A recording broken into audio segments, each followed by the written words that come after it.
And I want to spend a few minutes on cryptography and on digital signatures.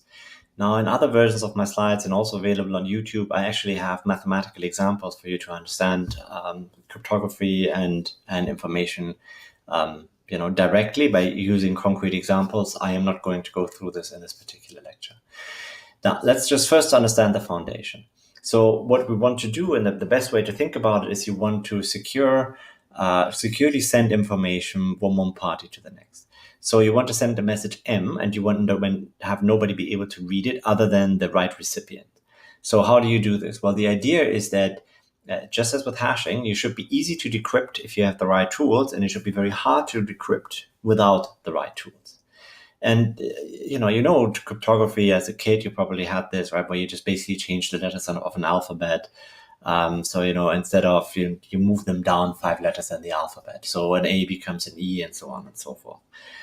And so basically, what that is, it creates a cipher. So once you understand the mechanism, how to invert, how to digest the message, how to decrypt the message, then it's very easy for you to make that inference.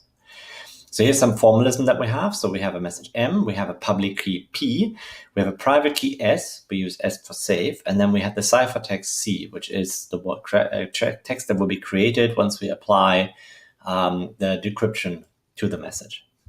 Now, there will be two functions that we have. So the first one will be the encoding of the message. So we write that as the encoding of message M with public key P, and the output there will be P of M.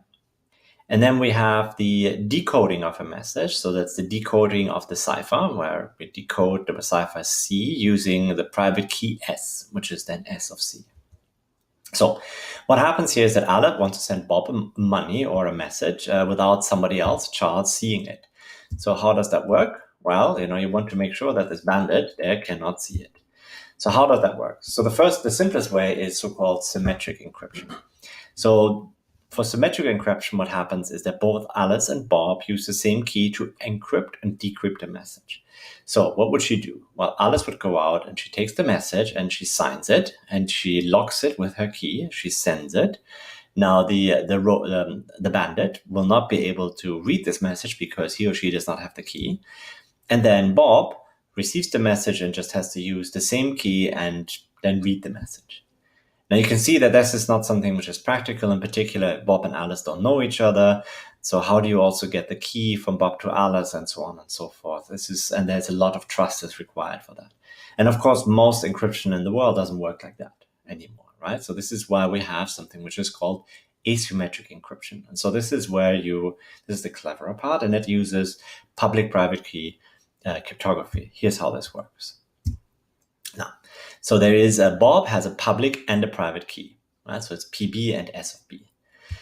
And now what will happen is, and this is the cool part, is that Alice can see the same keys, and she will use Bob's keys in order to decrypt her own or encrypt her own message. So she takes the public key that Bob has. She doesn't know his private key, but she can see the public key.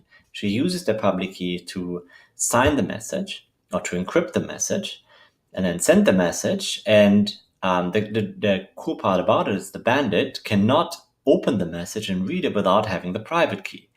So the only item that can open the message is the private key. And that essentially is the principle that you have for symmetric or asymmetric encryption.